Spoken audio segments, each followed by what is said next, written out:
Hey, and welcome back to episode 2 in my special series on your new DEI action plan. Yes, we are faced with a situation where we're in a climate of chaos, uncertainty, and inflation. Yesterday, I talked to you about how to apply your dynamic economic intentionality principles toward dealing with chaos. Today, we're going to deal with the uncertainty.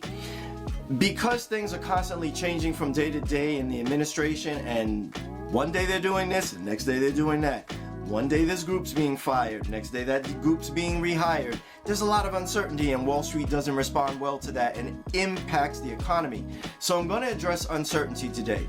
In a stormy sea of uncertainty, you can carve out your own personal safe harbor of certainty financially. How do you do that? Well, there's 3 ways you can do that. Number 1, you are going to focus clearly on building your emergency fund. You're going to start with your beginner emergency $1,000 fund. Then you're going to grow that to 1 month of expenses, and then you're going to grow that to 3 months of expenses. Number 2, you are going to pay down debt. Yes, you are going to create your debt snowball by lining up all of your debts, smallest to highest, and then you're going to pound away at the smallest one until that's done, and you're going to keep on rolling that along until you get to the last one and knock it out. That's going to free up discretionary income for you and give you a little more cushion, a little more margin to add to your economic certainty.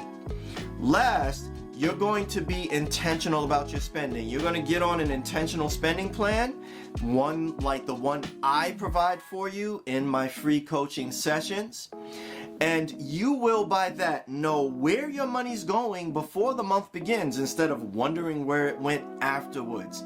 See, each one of these steps, having your emergency fund, certainty that you can deal with the unexpected, paying down your debt, certainty that you can create more margin to deal with the changes in life.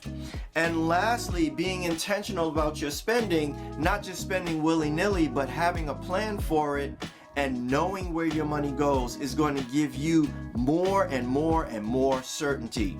So that wraps it up for the certainty portion. Tomorrow, come back again for the final segment where I will discuss how you can apply dynamic economic intentionality toward dealing with the current rate of inflation.